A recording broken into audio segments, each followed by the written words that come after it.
Hello, welcome to part 3 of this engine rebuild. As you can see right now, I'm putting on some gasket maker to help seal up this crankcase where the cylinder connects to it.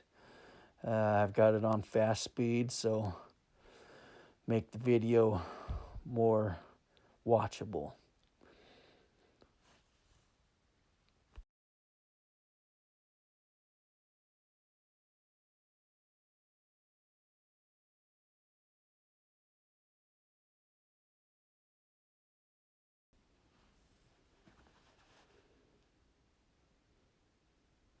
Alrighty, I slowed down the video right here so that I could show you where the little shims go. There's two shims right next to the timing chain. And then on the bottom there, you're gonna see a black O-ring that I put in place after I put the two shims in place, just so that you're aware of where everything goes. Hope that's helpful.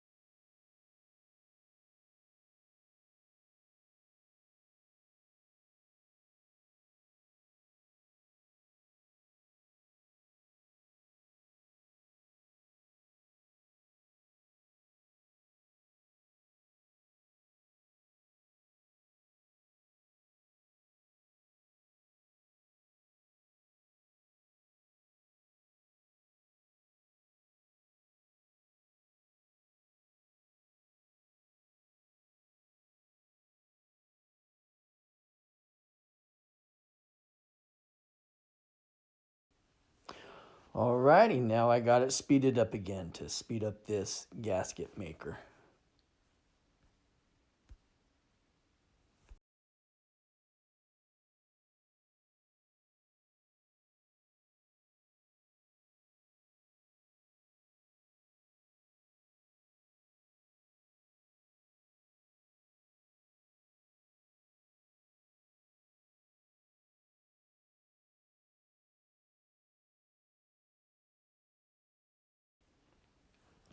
Okay, here, what I'm pointing to is the cylinder says in.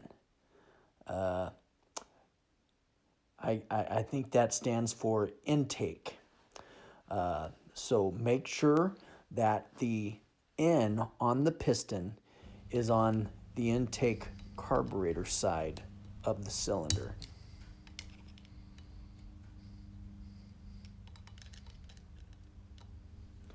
Okay, I apologize. I lost some footage here.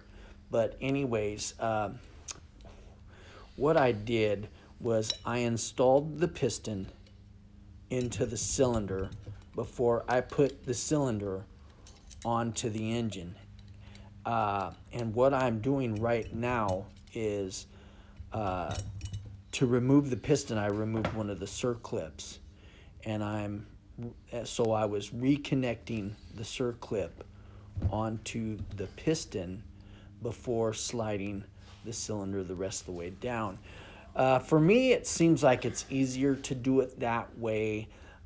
You can't really manipulate the cylinder much because the head studs don't allow you to really manipulate the cylinder much to get the piston into the cylinder.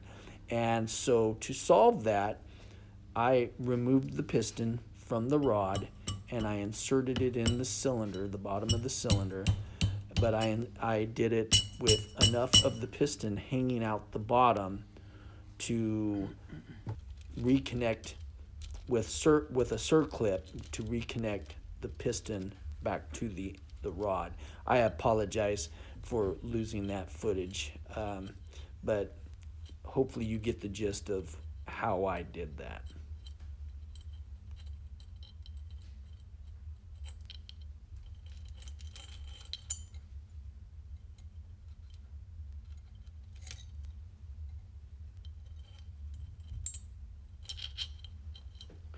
Okay, here I'm just simply installing the timing chain, connecting it to the rod, or the crankshaft, and running it through the cylinder up to where the head's gonna be.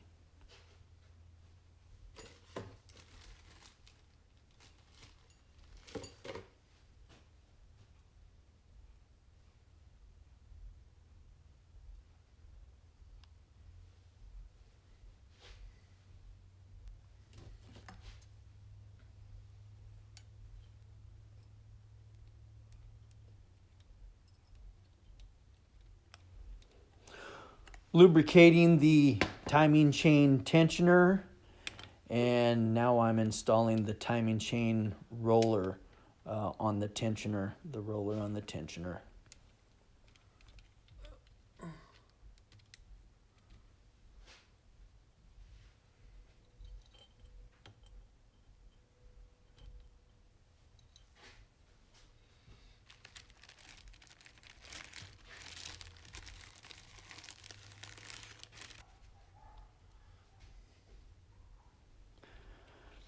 And now I'm installing the tensioner spring. And it's pretty simple. It's pretty simple to see how it goes up in there. And you know what I also do? I put a little gasket maker on the threads just to make sure I don't have any leaking oil out the bottom. That's just my thing. I don't know if you have to do it or not, but it's the way I do it.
All right, what I got there is the another timing chain roller, except for this timing chain roller does not go on the timing chain tensioner down by the stator. No, this timing chain tensioner, it goes in the cylinder, and it is held in place by a screw that screws into the side of the cylinder, and it just is more added accuracy to help the timing chain stay in place and not skip any time.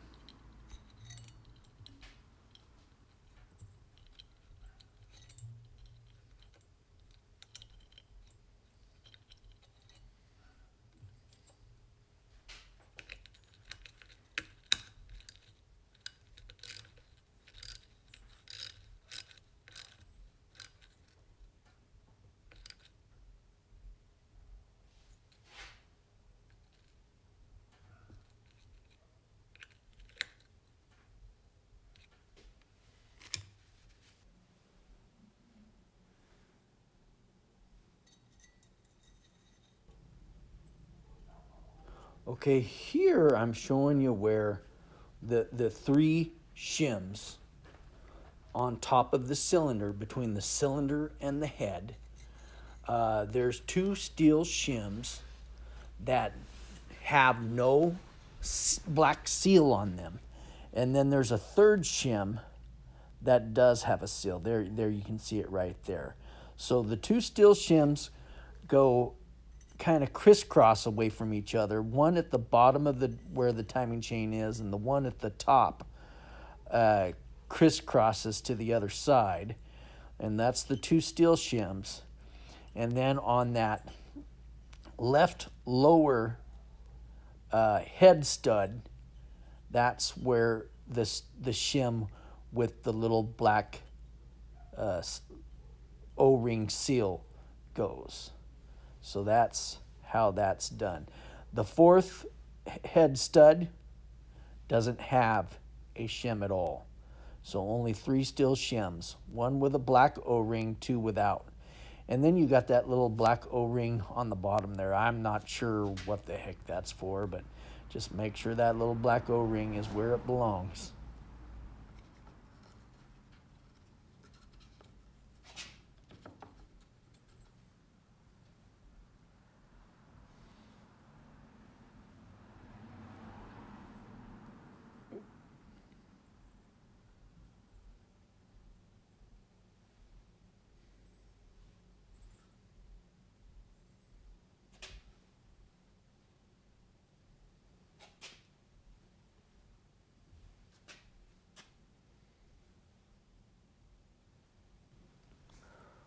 Okay, as you can see there, I'm getting ready to put the head gasket on, and I also need to run my timing chain through it.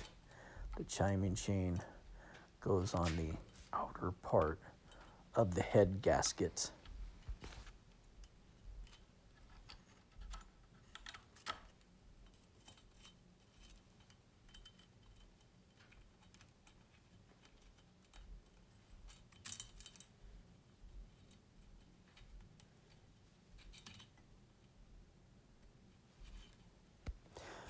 As you can see, I have a big old long wire holding onto the timing chain just to ensure that I don't drop it down the engine.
There's a little arrow on the cylinder head cap. I'm showing you right there.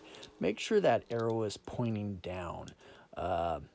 that head cap goes on only one way, and the arrow shows you how.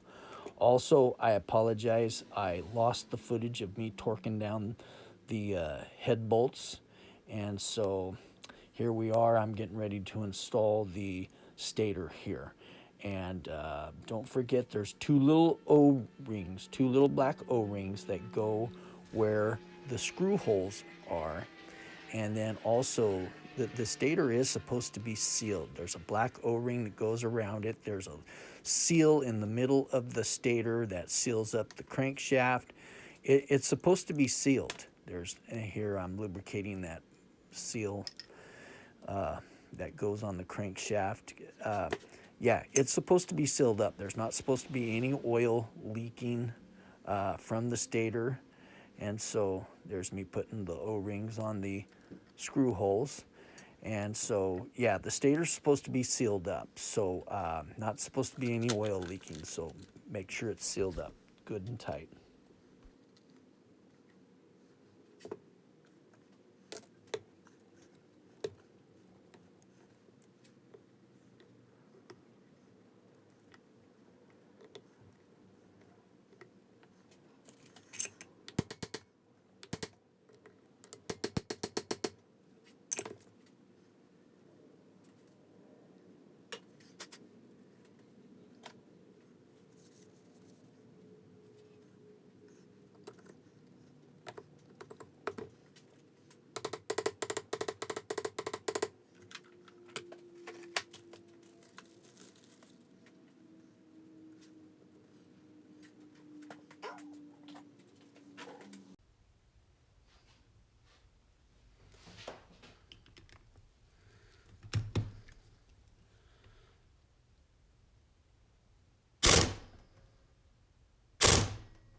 Okay, I don't know if you can see it, but that's top dead center right there. There's a little mark. It's hard to see, but on your own engine, you'll be able to see it. That's where the timing mark is, lined top dead center up next to it. And then next, what we're going to see is where the cam is supposed to be lined up. There is a mark on the cam. As you can see there, there's a mark, and where it's indicated. Match those two marks up and your timing should be good.